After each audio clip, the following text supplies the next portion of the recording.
Good morning, everybody. Welcome. It's Friday again. That just blows my mind. Every week, this just spins me out that Fridays roll around so fast. But the good part about that is we get to review some content around financial literacy, and I'm always down for that. I'm always down for sharpening the tools of financial literacy. You really can't go wrong because there's always something to discover. Financial literacy is a mountain with no top. And some of you have read this book that we're reading like many times. Actually, this is only my second time. I resisted it. I resisted it for quite a while because it seemed like the book that everybody read. But the counter to that view is that if everybody's read it, there must be some good stuff in there. And I'm definitely finding that to be true. So where we're up to at the moment is we're up to chapter 7, and the chapter is about overcoming obstacles. And I think even the concept of overcoming obstacles, whether you're talking about financial literacy or other, is something great to consider on a Friday morning, I think. So, yeah, wherever you are in the country or in the world, thank you for dropping in. I see that there's already people in. We're going live across Facebook, YouTube, Twitter, Twitch, a bunch of places. So, yeah, thank you very much. And feel free to make comments or say hi. Feel free to just sit in the background and absorb absorb the information if that's how you operate. Um, but yeah, for my sake, if for nothing else, just for my sake, feel free to interact. I'm going to take notes as I go. That's what I do. So the way that I do this, I'm going to share my screen now. And where is it? Not that screen, but this screen. And then I'll put it so that, I don't know, how do we want this? Do we want like a 50-50 kind of arrangement? Oh, no, that's not a 50-50 kind of arrangement.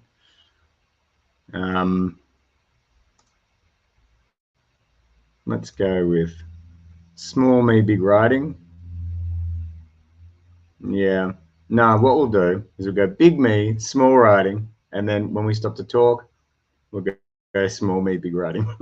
That's the best way. All right. So yeah, let's make a start, shall we? Without further ado. Oh, Hesh, how you going, brother? I don't know what this live about is yet, but I'm just here because you're a great man. Hesh, that's a very lovely thing to say, man.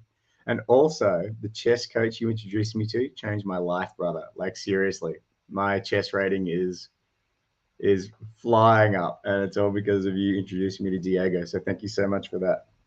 You're a great man. You're a great man, buddy. All right, let's go. Let's get the show on the road. What we're doing, Hesh, is we're studying financial literacy. It's a book club. So yeah, that's what it's all about. Thanks for dropping by and saying hello. All right, let's go. It didn't have to think anymore. How can I afford it? Opened up the brain and forced it to think and search for answers.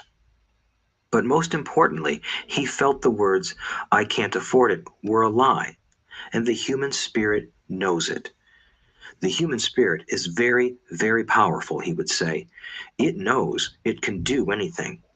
By having a lazy mind that says, I can't afford it, a war breaks out inside you. Your spirit is angry, and your lazy mind and its lie. Okay, yeah, that's really powerful. So that's where we got to. We're studying, like, at the moment, how to overcome obstacles, and laziness is an obstacle, he talks about. And he says that instead of saying, I can't afford it or I can't do this, ask a question instead. How can I XYZ thing, insert thing? So yeah, I really love that. That's exactly where we left off last week. Let's keep going. The spirit is screaming, come on, let's go to the gym and work out. And the lazy mind says, but I'm tired. I worked really hard today. Or the human spirit says, I'm sick and tired of being poor. Let's get out there and get rich. To which the lazy mind says, rich people are greedy. Besides, it's too much bother. It's not safe. I might lose money. I'm working hard enough as it is. I've got too much to do at work anyway. Look at what I have to do tonight. My boss wants it finished by morning. Hmm. I can't afford it also causes sadness, a helplessness that leads to despondency and often depression. How can I afford it opens up possibilities, excitement, and dreams. Wow. So Rich Dad was not so concerned about what we wanted to buy as long as we understood that how can I afford it creates a stronger mind and a dynamic spirit. Thus, he rarely gave Mike or me anything. He would instead ask, how can you afford it? And that included college, which we paid for ourselves. It was not the goal, but the process of attaining the goal that he wanted us to learn. The problem I see today is that there are millions of people who feel guilty about their desire or their greed. It's old conditioning from their childhood. While they desire to have the finer things that life offers, most have been conditioned subconsciously to say, I can't have that, or I'll never be able to afford that. When I decided to exit the rat race, it was simply a question of how can I afford to never work again? And my mind began to kick out answers and solutions. The hardest part was fighting my real parents' dogma. We can't afford that. Stop thinking only about yourself. Why don't you think about others? And other similar sentiments designed to instill guilt to suppress my greed. So, how do you beat laziness? Once again, the answer is a little greed. It's that radio station WIIFM, which stands for What's in It for Me? A person needs to sit down and ask, what would my life be like if I never had to work again? What would I do if I had all the money I needed? Without that little greed, the desire to have something better, progress is not made. Our world progresses because we all desire a better life. New inventions are made because we desire something better. We go to school and study hard because we want something better. So, whenever you find yourself avoiding something you know you should be doing, then the only thing to ask yourself is, what's in it for me? Be a little greedy. It's the best cure for laziness. Interesting, yeah, because society is always telling us that greed is bad, and actually, like I just heard in there, that guilt can be used to suppress greed, um, and I guess it can dampen our power. Um, and I Yeah. So I think letting go of emotions that are associated with greed. Greed's neither good nor bad, I guess, ultimately, because once we use or utilize some element of greed for empowerment, then what we can do is do great things with that should we want to. So, yeah, like a sword is neither good nor evil by its virtue. Same for greed. Interesting. Too much greed, however, as anything in excess can be, is not good. But just remember what Michael Douglas said in the movie Wall Street. Greed is good. Rich Dad said it differently. Guilt is worse than greed, Guilt is for worse than guilt greed. robs the body of its soul. Mm. I think Eleanor Roosevelt said it best. Do what you feel in your heart to be right, for you'll be criticized anyway. You'll be damned if you do, and damned if you don't. Overcoming bad habits. Our lives are a reflection of our habits more than our education. After seeing the movie Conan the Barbarian, starring Arnold Schwarzenegger, a friend said, I'd love to have a body like Schwarzenegger. Most of the guys nodded in agreement. I even heard he was really puny and skinny at one time, another friend added. Yeah, I heard that too, another one said. I heard he has a habit of working out almost every day in the gym. Yeah, I'll bet he has to. Nah, said the group's cynic. I'll bet he was born that way. Besides, let's stop talking about Arnold and get some beers. This is an example of habits controlling behavior. I remember asking my rich Bad dad about habits. the habits of the rich. Instead of answering me outright, he wanted me to learn through example, as usual. When does your dad pay his bills? Rich Dad asked. The first of the month, I said. Does he have anything left over? He asked. Very little, I said. That's the main reason he struggles, said Rich Dad. He has bad habits. Your dad pays everyone else first. He pays himself last, but only if he has anything left over. Which he usually doesn't, I said. But he has to pay his bills, doesn't he? You're saying he shouldn't pay his bills? Of course not, said Rich Dad. I firmly believe in paying my bills on time. I just pay myself first, before I pay even the government. But what happens if you don't have enough money? I asked. What do you do then? The same, said Rich Dad. I still pay myself first, even if I'm short of money. My asset column is far more important to me than the government. But, I said, don't they come after you? Yes, if you don't pay, said Rich Dad. Look, I did not say not to pay. I just said I pay myself first, even if I'm short of money. But, I replied, how do you do that? It's not how. The question is why, Rich Dad said. Okay, why? Motivation, said Rich Dad. Who do you think will complain louder if I don't pay them? Me or my creditors? Your creditors will definitely scream louder than you, I said, responding to the obvious. You wouldn't say anything if you didn't pay yourself. So you see, after paying myself, the pressure to pay my taxes and the other creditors is so great that it forces me to seek other forms of income. The pressure to pay becomes my motivation. I've worked extra jobs, started other companies, traded in the stock market, anything, just to make sure those guys don't start yelling at me. That pressure made me work harder, forced me to think, and all in all, made me smarter and more active when it comes to money. If I had paid myself last, I would have felt no pressure, but I'd be broke. So it is the fear of the government or other people you owe money to that motivates you? That's right, said Rich Dad. You see, government bill collectors are big bullies. So are bill collectors in general. Most people give in to those bullies. They pay them and never pay themselves. You know the story of the 98-pound weakling who gets sand kicked in his face? I nodded. I see that ad for weightlifting and bodybuilding lessons in the comic books all the time. Well, most people let the bullies kick sand in their faces. I decided to use the fear of the bully to make me stronger. Others got weaker. Forcing myself to think about how to make extra money is like going to the gym and working out with weights. The more I work my mental money muscles out, the stronger I get. Now, I'm not afraid of those bullies. I liked what Rich Dad was saying, so if I pay myself first, I get financially stronger mentally and fiscally. Rich Dad nodded. And if I pay myself last, or not at all, I get weaker. So people like bosses, managers, tax collectors, bill collectors, and landlords push me around all my life just because I don't have good money habits. Rich Dad nodded, just like the 98-pound weakling. Overcoming arrogance. What I know makes me money. What I don't know loses me money. Every time I have been arrogant, I have lost money.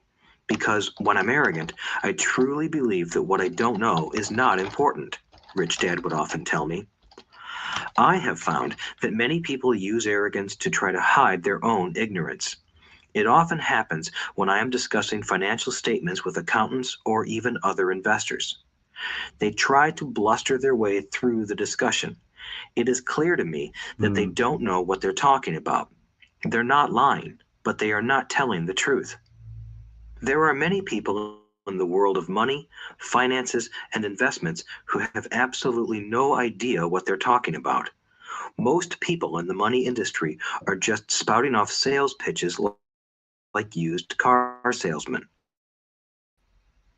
When you are ignorant in a subject, start educating yourself by finding an expert in the field or a book on the subject.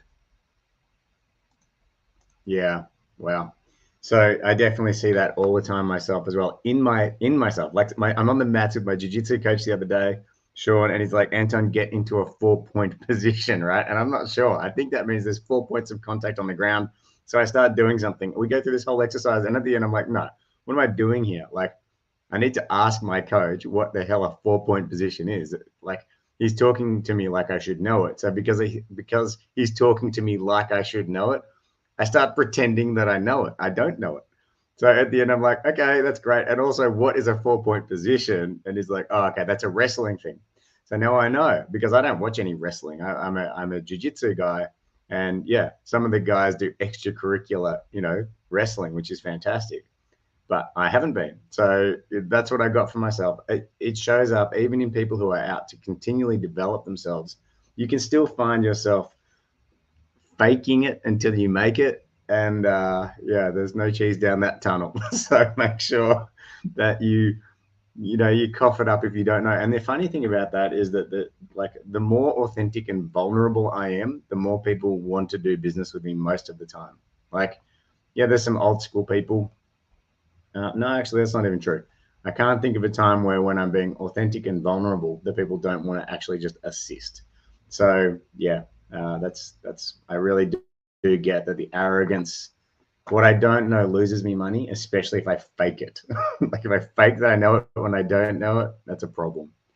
All right, that's the end of that chapter. Let's start a new chapter. We're going to go for half an hour today. So we've got another 14 minutes left. I really appreciate you being here. If you've got any thoughts, any sorts of comments about the content or me or anything at all, feel free to add it in. I'm taking notes here as I go as well. But they're really kind of just to remind me of what stands out to me to discuss on this stream. But it'll also be good to look back over down the track. I also think that as far as paying yourself first, like I really do see that when I pay myself last, it's, like when I'm under financial pressure, the weight of the situation occurs heavier.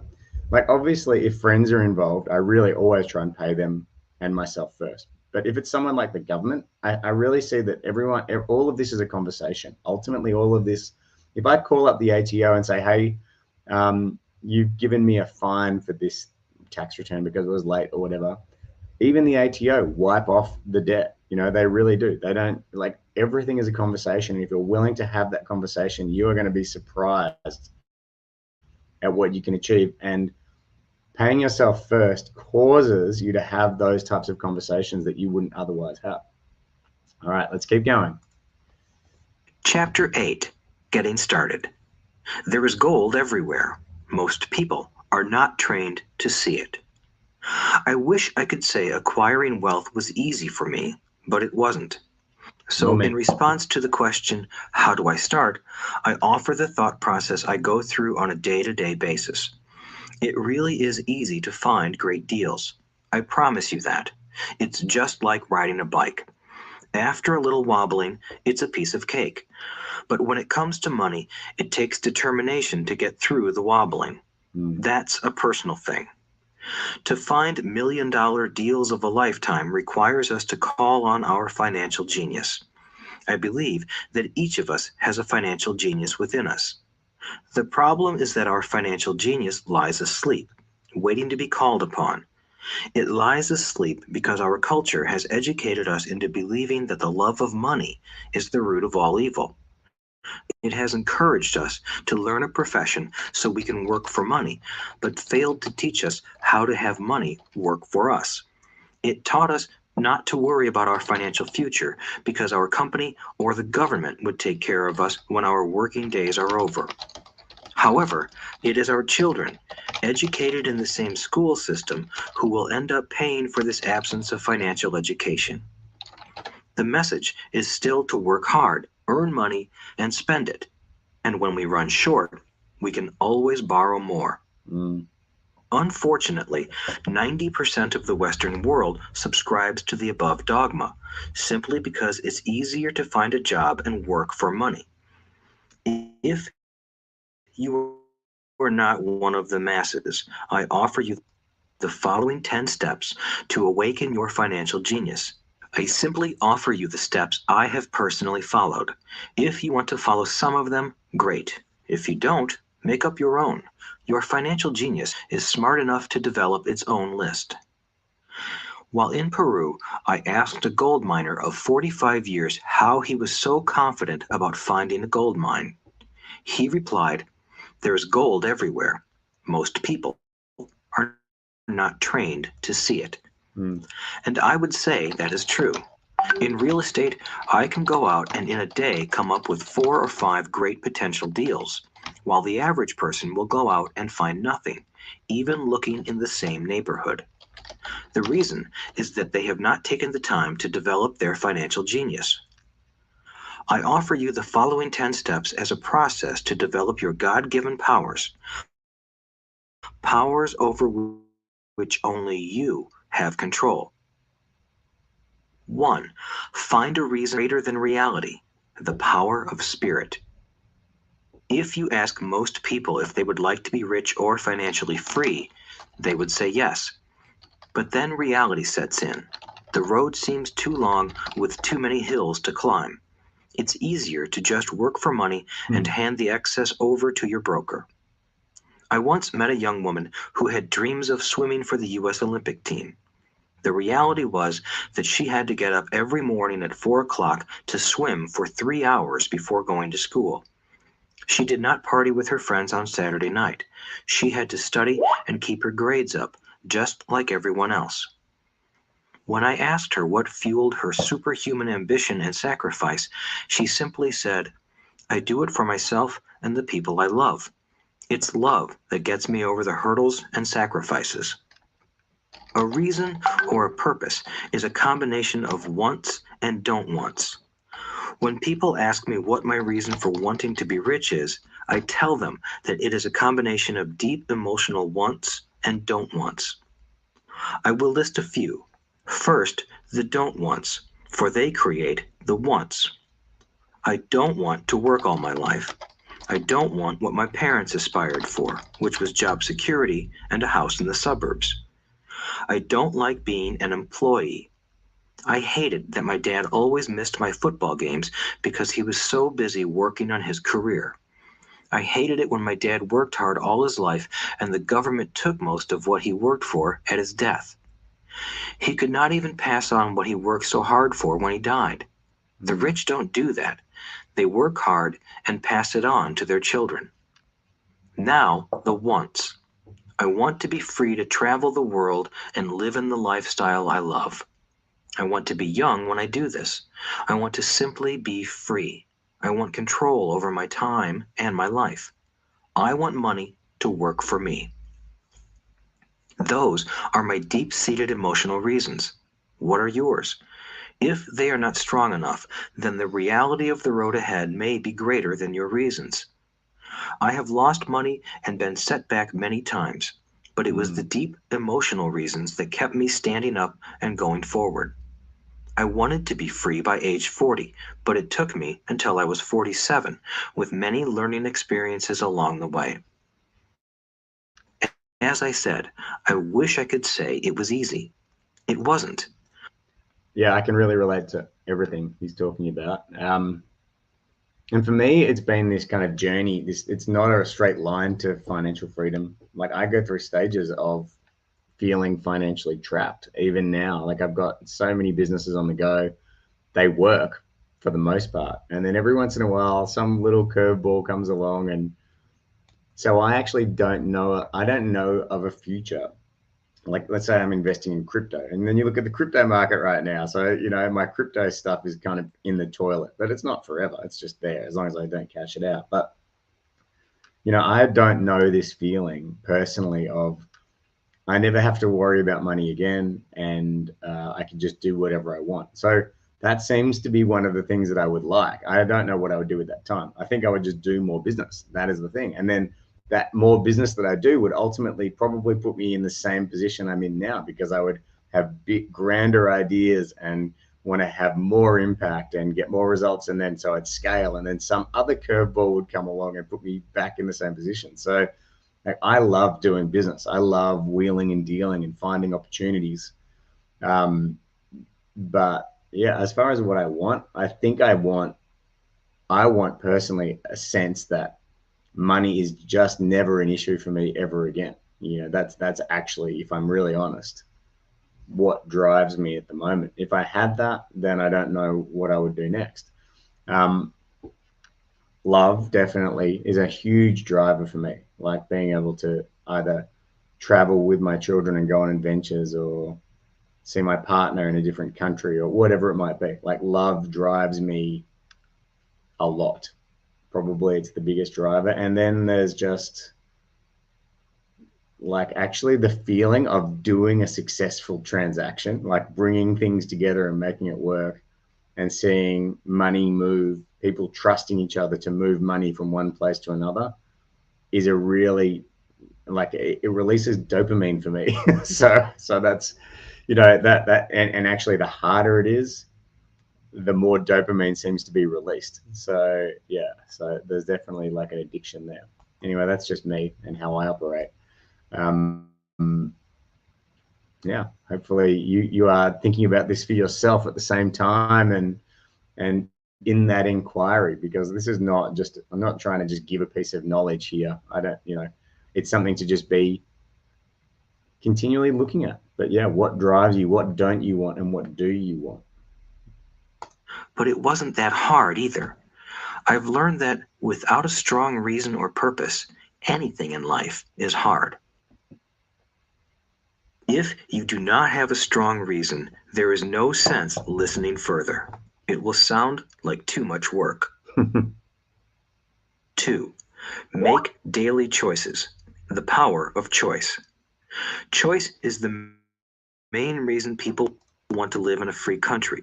We want the power to choose.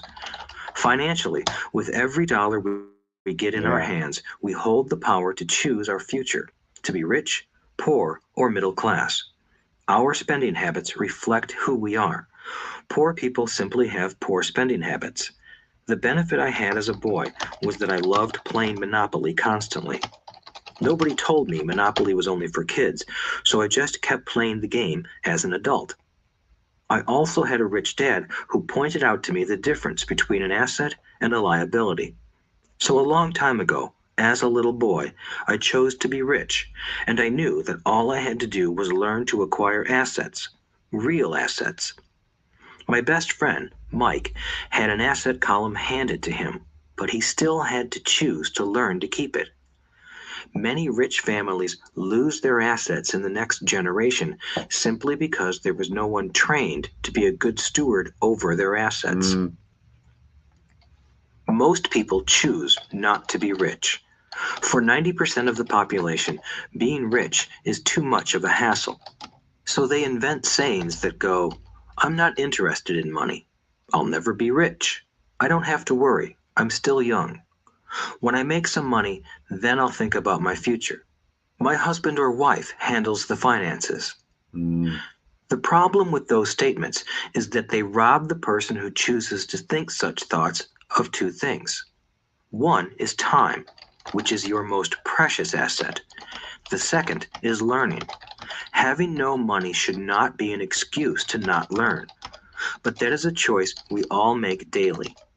The choice of what we do with our time, our money, and what we put in our heads. That is the power of choice. All of us have choice. And yeah, keeping the power of choice and the power of time on your side. Like, don't put it with someone else. Don't say my partner handles the finances. Don't say I'm young, there's plenty of time.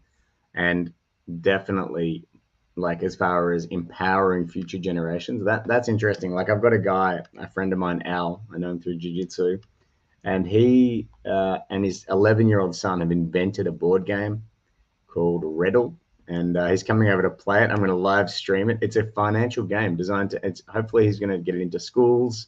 He's going to be teaching others.